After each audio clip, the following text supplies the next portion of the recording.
Hello friends, welcome to channel bio basics. पिछली कुछ video में हमने जाना था कि लिंकेज क्या होता है, कौन कौन से जीन लिंक्ड होते हैं, कौन कौन से जीन अनलिंक्ड होते हैं। कुछ जीन कंप्लीट लिंकेज शो करते हैं और कुछ जीन इनकम्प्लीट लिंकेज शो करते हैं। उन वीडियो में हमने जिक्र किया कई बार कि अगर क्रॉसिंग ओवर होता है तो जीन्स आर नॉट लिंक्ड।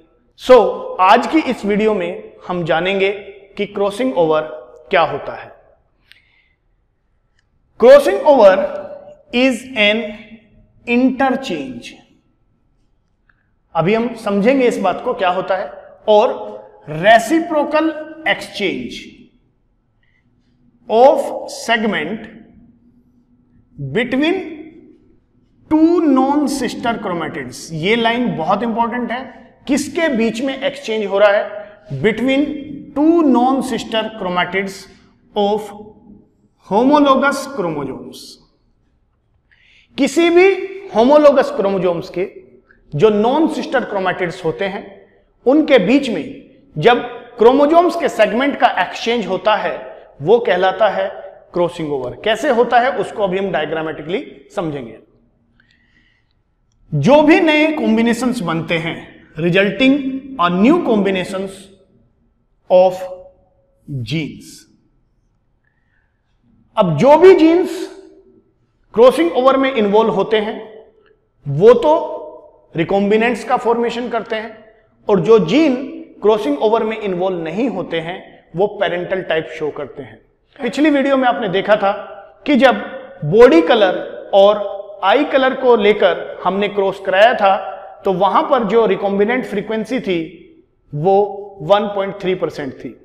लेकिन जब आई कलर और विंग शेप को लेकर हमने क्रॉस कराया था तो वहां पर रिकॉम्बिनेंट फ्रीक्वेंसी जो थी वो 32.8% थी।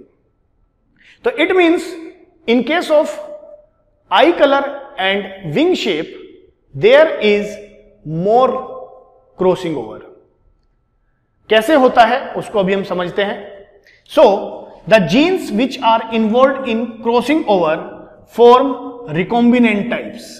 तो जितने भी जीन्स क्रॉसिंग ओवर में इन्वॉल्व होते हैं वो रिकॉम्बिनेंट फॉर्म करते हैं and the others form parental type. यानी कि जो क्रॉसिंग ओवर में इन्वॉल्व नहीं होते हैं वो पेरेंटल टाइप्स की प्रोजेनी फॉर्म करते हैं। जो क्रॉसिंग ओवर टर्म है, this term was coined bye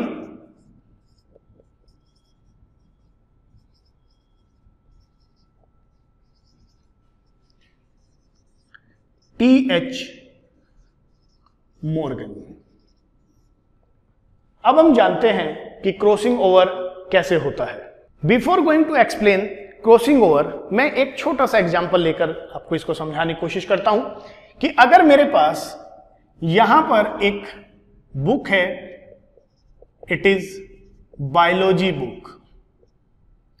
यहां पर एक दूसरी बुक है, यह बुक भी बायोलॉजी की बुक है। This is written by author X and it is written by author Y. So दोनों ही बुक में जो कंटेंट है वो डेफिनेटली डिफरेंट होगा, राइट? यहां पर भी 16 चैप्टर हैं सपोज, और यहां पर भी 16 चैप्टर हैं। क्योंकि दोनों बुक बायोलॉजी की हैं इट मींस ये दोनों ही कैसी हैं? ये होमोलोगस है। दो अलग अलग ऑथर ने लिखी हैं, इट मींस जो एलील्स हैं वो अलग अलग हो सकते हैं। कंटेंट वेरी कर सकता है, लेकिन अगर चैप्टर 1 ये इंडिकेट कर रहा है, अगर चैप्टर 1 में लाइफ प्रोसेसेस है या लिविंग वर्ड है तो यहां पर भी चैप्टर 1 में लिविंग वर्ड ही होगा। इट मींस जीन तो वही है।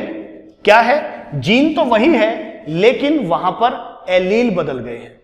अगर इस बुक से मैं चैप्टर 1 निकालकर इस बुक में लगा दूं और इस बुक से चैप्टर 1 निकालकर इस बुक में लगा दूं तो जो आपका पढ़ने का तरीका होगा वो बदल जाएगा। आपको लगेगा कि चैप्टर 1 में यहां पर बहुत अच्छी बुक थी जिसमें अच्छा कंटेंट आपको मिलता था, आपको अच्छे से समझ में आता था, तो वो अब यहां पर नहीं है, तो आप यहां से ना पढ़ के फिर यहां से पढ़ेंगे, तो वो एक्सप्रेशन इस बुक से खत्म हो जाएगा। अब हम समझते हैं same example in case of chromosome. Suppose there is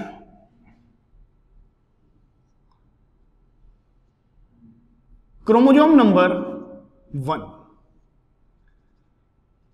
ये एक क्रोमोसोम है, और इस क्रोमोसोम में एज वी नो दैट कि ये जो क्रोमोसोम है ये कैसा है, ये होमोलोगस पेयर है। होमोलोगस पेयर का मतलब है कि जो जीन यहां लोकेटेड है वही जीन यहां लोकेटेड है, और जो जीन यहां लोकेटेड है वही जीन यहां लोकेटेड है।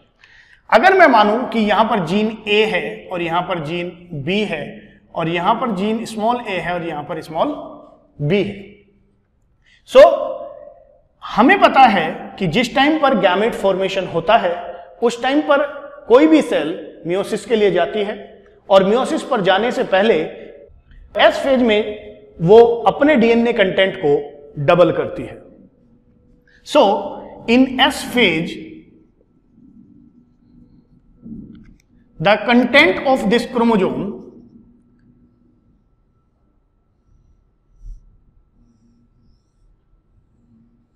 will be like this.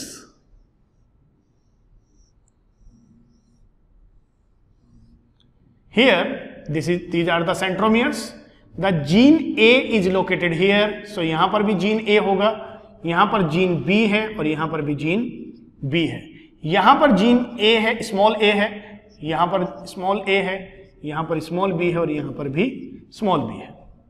अब क्योंकि ये दोनों जीन होमोलोगस हैं तो इनके बीच में फिजिकल एक्सचेंज हो सकता है। पहले जानते हैं कि ये दो क्रोमेटिड्स जो कि एक ही सेंट्रोमियर से कनेक्टेड हैं ये कहलाते हैं sister chromatids.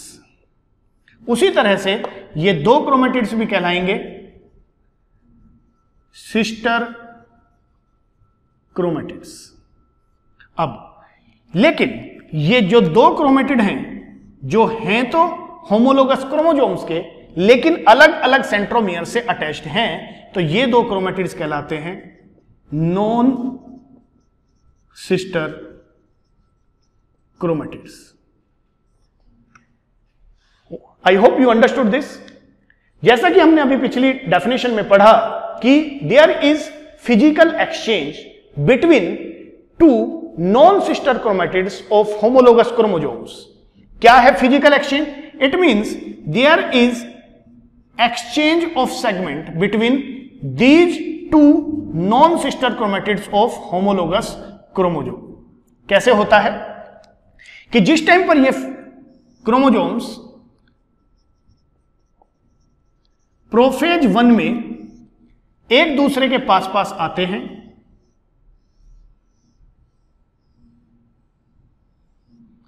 This is capital A, capital B and capital B, and here chromosome same homologous chromosome, it is small a, small b, a, small b and small b, right? if इसको थोड़ा सा उसी तरह से बना देते हैं कि ये टच में आ जाए, तो here it is capital B. so यहां पर आप देखेंगे यहां पर there is a physical connection between these two non-sister chromatids and this is known as homologous recombination.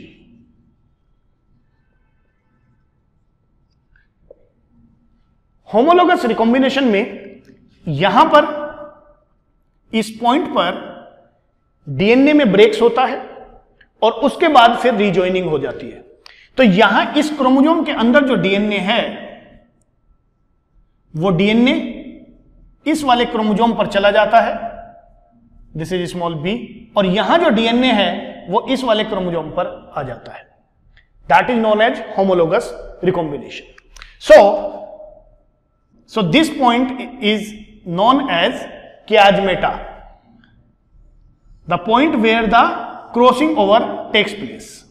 So during the crossing over, there is exchange between non-sister chromatids. So this small b will be shifted to this chromosome, and this capital B will shift to this chromosome. So the genotype of this chromosome will be capital A, and capital B and small b, because this small b will come to this, and here it is small a, small b and capital B, right? So after that we know this कि there is longitudinal division of the chromosome during the meiosis 2, right? और जब meiosis 2 में longitudinal division होता है तो यहां से जो क्रोमोसोम्स बनेंगे, वो गैमीट जो बनेंगे वो गैमीट होंगे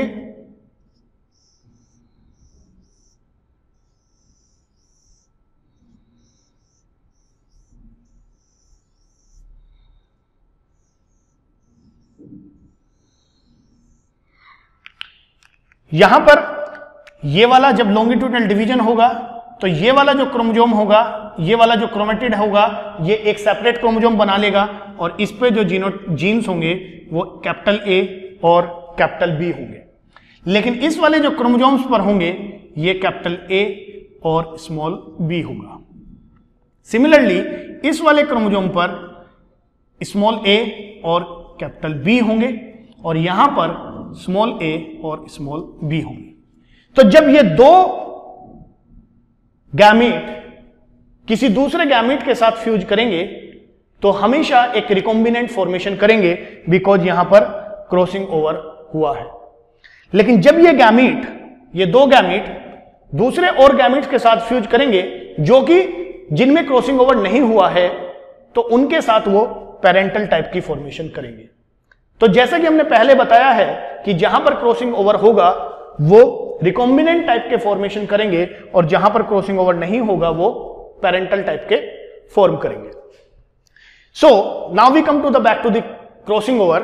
सो this point where the crossing over takes place is known as chiasmata. So chiasmata क्या होता है? chiasmata वो पॉइंट होता है जिस पर दो होमोलोगस क्रोमोसोम्स मेटाफेज के दौरान अटैच रहते हैं और वो पॉइंट जहां पर क्रॉसिंग ओवर हुआ होता है प्रोफेज 1 में. सो chiasmata is a point eight which homologous chromosomes remain attached during metaphase 1 of meiosis and at which the crossing over, this point is important, crossing over occurred during prophase 1. So chiasmata वो point हुआ जहां पर crossing over हुआ, जहां पर exchange of genetic material हुआ between two non sister chromatids of homologous chromosome. The number of chiasmata depends on length of the chromosome.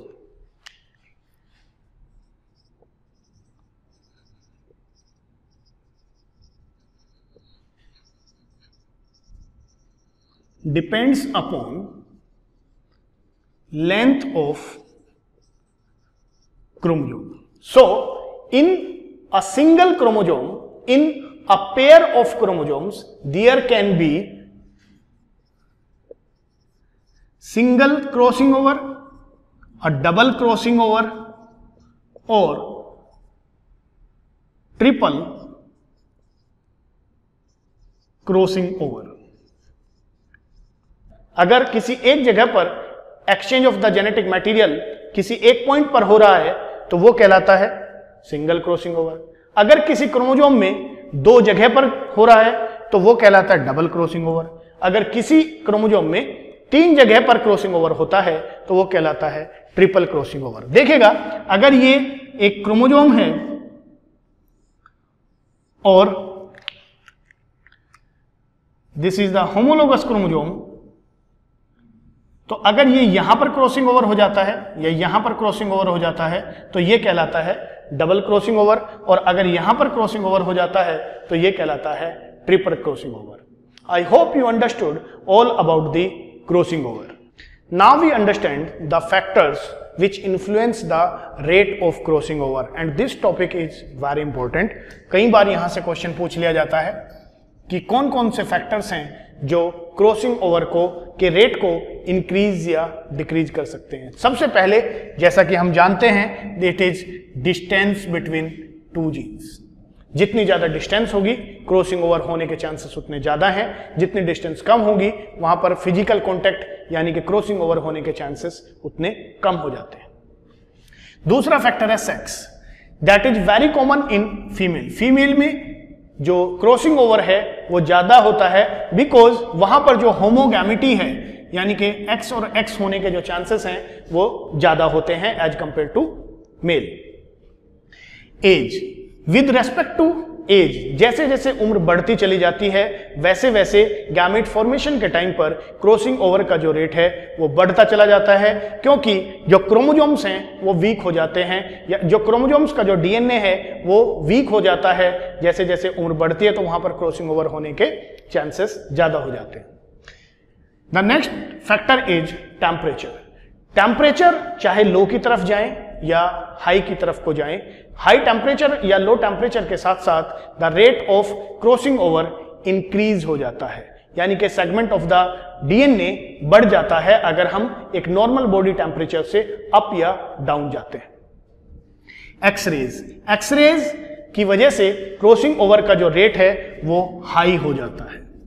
Exchange of, because you know that X-rays can cause the mutation. So उसी तरह से जब X-rays जो होगी वो जो exchange of the genetic material होगा उसके रेट को इंक्रीज कर देगा.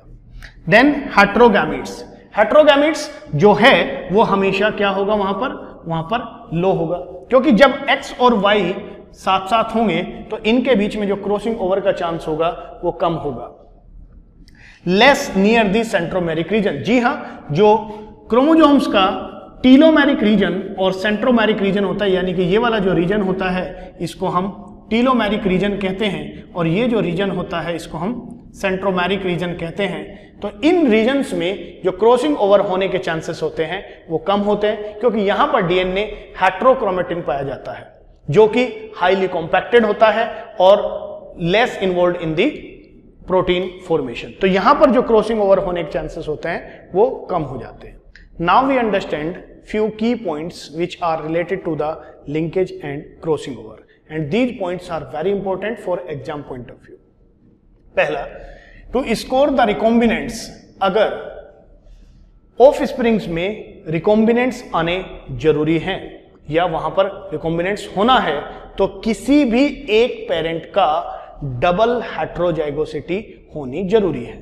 सो to score the recombinants one parent must be at least double heterozygous.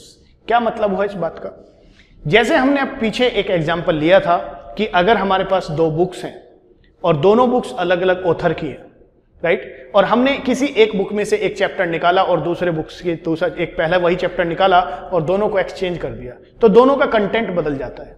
लेकिन अगर हमारे पास दोनों बुक एक ही ऑथर की हो और एक ही जैसी हो तो अगर हम उसमें से वो लेक्चर्स निकाल लें और वहां पर हम पुट कर दें तो क्या कंटेंट बदलेगा? बिल्कुल नहीं. इसलिए हेट्रोजाइगोसिटी होनी जरूरी है. अगर यहां पर एक क्रोमोजोम कैपिटल ए और कैपिटल बी उसके पास है और यहां पर जो दूसरा इसका होमोलोगस क्रोमोजोम है उसके पास भी कैपिटल ए और कैपिटल बी है और अगर इन दोनों के बीच में क्रॉसिंग ओवर हो भी जाएगा तो जेनेटिक रिकॉम्बिनेशन आने के चांस नहीं है. इसलिए वहां पर एटलीस्ट डबल हेट्रोजाइगोसिटी होनी जरूरी है, यानी कि किसी भी एक पेरेंट का दो जीन्स पर हेट्रोजाइगोसिटी होनी जरूरी है. अब हम लेते हैं दूसरा point. The crossing over frequency will remain same. जो क्रॉसिंग ओवर की जो फ्रीक्वेंसी है वो एक जैसी रहेगी चाहे वो जीन सिस कॉन्फ़िगरेशन में हो या वो जीन ट्रांस कॉन्फ़िगरेशन में हो. So the crossing over frequency will remain same in linked gene in both cis and trans configuration. देखिएगा अगर ये chromosome capital A small b जो कि एक ट्रांस पोजीशन पे है, या हम इसको कहें स्मॉल ए कैपिटल बी, ये क्या है, ये ट्रांस पोजीशन पे है, ट्रांस कॉन्फ़िगरेशन में है, तो अगर इन दोनों के बीच में जो फ्रीक्वेंसी है वो तो रहेगी, क्योंकि जो क्रॉसिंग ओवर की फ्रीक्वेंसी है वो डिपेंड करती है डिस्टेंस पर, ना कि सिस और ट्रांस कॉन्फ़िगरेशन पे है। तो अगर हम दूसरी जो कॉन्फ़िगरेशन है वो हम सिस वाली ले लें, it is small a and small b, तो इन दोनों के बीच में जो क्रॉसिंग ओवर होगा या इन दोनों के बीच में जो क्रॉसिंग ओवर होगा उसकी होने की जो फ्रीक्वेंसी है वो दोनों ही कंडीशन में सेम रहेगी, क्योंकि दोनों ही कंडीशन में जो डिस्टेंस है वो सेम रहेगी। Now we understand the third point, जैसा कि हमने पहले भी बताया है कि 0% रिकॉम्बिनेशन का मतलब है 100% पेरेंटल टाइप। तो जितने भी ऑर्गेनिज्म, जितने भी ऑफस्प्रिंग्स प्रोड्यूस होंगे वो सारे ऑफस्प्रिंग्स पेरेंटल टाइप होंगे अगर वहां पर रिकॉम्बिनेशन फ्रीक्वेंसी या क्रॉसिंग ओवर फ्रीक्वेंसी जो है वो 0 है। तो क्योंकि वहां पर कोई भी क्रॉसिंग ओवर अगर नहीं होगा तो जो भी पेरेंटल टाइप है उसी तरह के गैमेट बनेंगे और नेक्स्ट जनरेशन में उसी तरह के ऑफस्प्रिंग बनेंगे, right. Now the second point is 50% recombination अगर मैक्सिमम हो सकती है, किसी भी क्रॉसिंग ओवर में जो रिकॉम्बिनेंट्स का नंबर है वो मैक्सिमम 50% हो सकता है, कभी भी उसके बियॉन्ड नहीं जाएगा। उसका रीजन क्या है कि जिस टाइम पर यहां पर क्रॉसिंग ओवर होता है, these are the homologous chromosomes, और आपको पता है कि यहां पर क्रॉसिंग ओवर होता है बिटवीन दीज टू क्रोमेटिड्स, तो आप देखेंगे यहां से कि कितने % क्रोमेटिड्स इन्वॉल्व होते हैं क्रॉसिंग ओवर में, राइट। और जिस टाइम पर गैमेट फॉर्मेशन होता है, ये वाला जो गैमेट है ये हमेशा कैसा देगा, this gamete will give the parental type. Crossing over takes place between these two chromatids, so this gamete will give parental type, जो यहां ये सेगमेंट इधर ट्रांसफर हो गया। Similarly this gamete will give recombinant type and this gamete will give parental type. So ये जो gamete होगा ये पेरेंटल टाइप देगा, ये गैमेट पेरेंटल टाइप देगा, और ये दो गैमेट जो होंगे ये रिकॉम्बिनेंट टाइप देंगे। तो आप यहां पे देखेंगे कि जो चांसेस ऑफ द रिकॉम्बिनेशन हैं वो 50% से ज्यादा नहीं हो सकते, इसलिए maximum percentage of the recombination is always 50%. That should be in your mind always, because this point is important. This is again very important question. यहां से डायरेक्टली पूछा जाता है कि in case of Drosophila, the crossing over does not occur in male. Male के अंदर 100% linkage पाया जाता है, मेल ड्रोसोफिला के अंदर 100% लिंकेज पाया जाता है, and we are talking this 100% in terms of Y, W and M gene. इन जीन के बारे में हम बात कर रहे हैं, क्योंकि जो मेल ड्रोसोफिला के अंदर जो X और Y क्रोमोसोम्स हैं वो हेट्रोजाइगस हैं, और हेट्रोजाइगस में यानी कि उन X और Y क्रोमोसोम के बीच में जो होमोलॉजी है वो नहीं पाई जाती, और जिसकी वजह से वहां पर क्रॉसिंग ओवर के जो चांसेस हैं वो 0 हो जाते हैं। इसीलिए वहां पर जो शो किया जाता है वो 100% लिंकेज पाया जाता है। Similarly the 100% linkage is found in female silkworm.